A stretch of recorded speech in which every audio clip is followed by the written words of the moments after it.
What's up, guys? Luke here from Luke's Points and Miles, and it has been quite a while since we have reviewed and gone over the American Express Gold Card. Now, this is the legendary Gold Card. A lot of you already have it.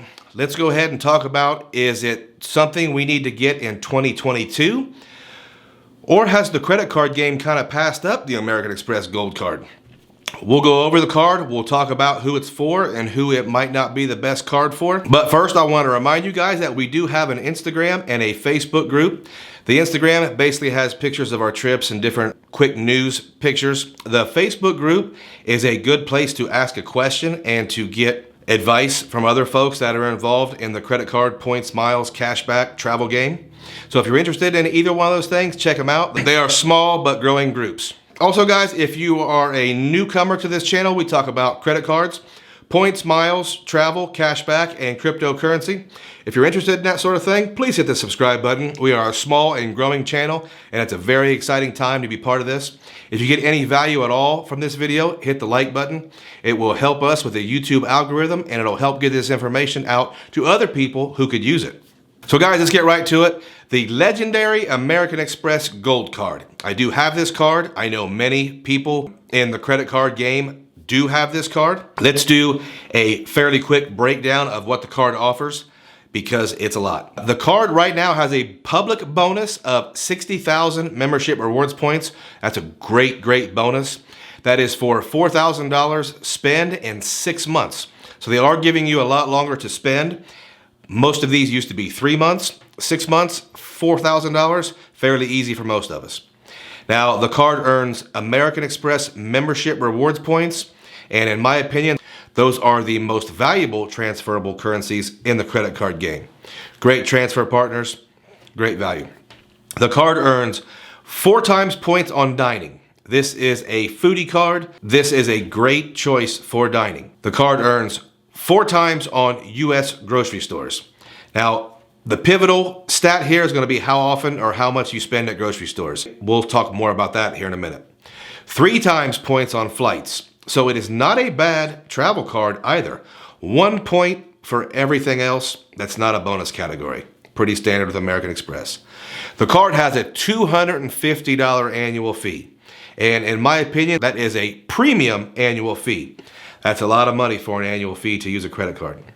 However, to offset that cost, the card comes with $120 in yearly Uber credits. Now that is Uber and Uber Eats, and it comes in the form of $10 a month. You don't use it, you lose it. The card also has $120 in dining credits. Now that is for certain restaurants and the service Grubhub. That's also $10 a month. Use it or lose it.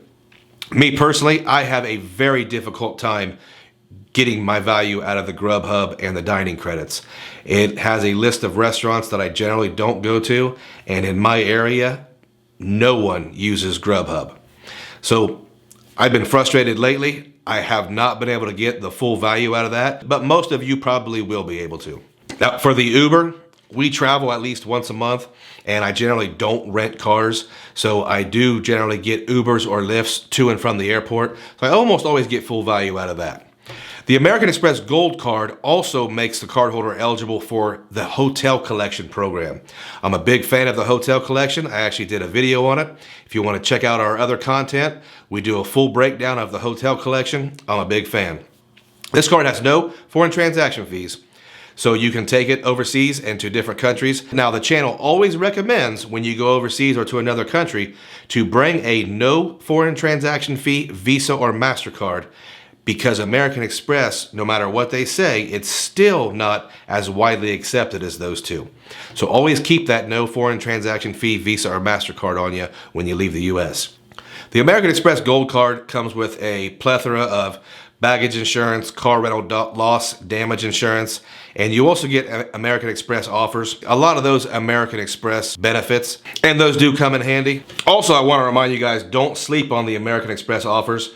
A lot of times you can cover your entire annual fee just by paying attention to those and using them. Some super great offers. Now, let's be honest and upfront. What are the pros of this card?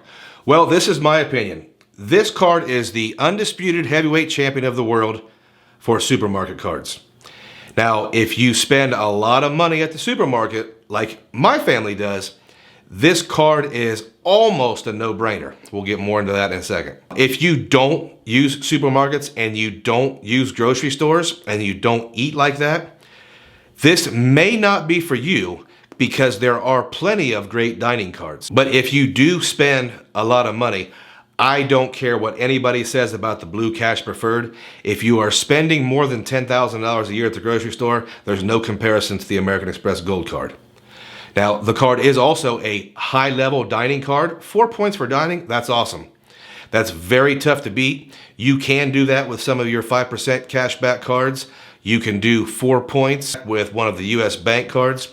So it's possible to get close, but when you put those two things together, it is a very good card. When you combine it with 3 points per dollar on flights, now I don't use it for flights, but if you don't have a dedicated travel card, this is a great option. I also want to say something about the grocery store aspect of this.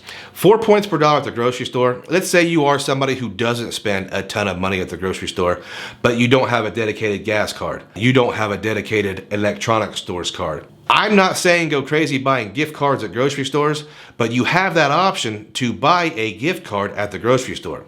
I do know folks who will buy a $50 gas station gift card at the grocery store because they don't have a dedicated gas card. So they're essentially earning 4 points per dollar on gas. I think it's a great thing to do. Now I will say this, don't go to grocery stores and spend $25,000 a year on gift cards. Amex will shut you down. They don't enjoy that sort of thing. Now, cons of the American Express Gold Card. Let's be real, it has a super high annual fee. You have to decide if that juice is worth the squeeze. If you are getting full value out of those dining credits and those Uber credits, then it's a $10 annual fee and you're great shape. If you're not getting full value from those things, you need to do your own due diligence. You need to do the math and see if you can do better. I guess when it comes down to it, if you can't use the credits and you don't spend a ton of money at grocery stores, this card might not be for you. You may be better off with a fixed rate cash back card. You may be better off with a different card with a lower annual fee. Also guys, if you are interested in applying for the American Express Gold Card, we do have a link below. If you would like to support the channel, you can use our link. I will benefit and I will greatly appreciate it. I do know there are several rotating category cashback cards where at least 3 to 6 months out of the year you can get 5% cash back at grocery stores. Speaking of cashback, we always recommend you use a shopping portal like Rakuten. We do have a link below. If you use our link for Rakuten, you'll get $30 cash back on your very first order. And the cool thing about Rakuten is you can opt to earn American Express membership rewards points in lieu of cash back. So if you want to earn even more membership rewards points, you can use your American Express Gold Card with Rakuten for your retail shopping. Now guys, here's my question for you. If you've stayed around this long, I want you to comment below. What is your yearly spend at grocery stores? I'm very interested in this because I know myself and my family, it's extremely high. And I know some people don't go to grocery stores at all. But in the comments below, tell me what you spend annually at the grocery store. I'm very curious about that. And guys, if you have stayed around all the way to the end, thanks.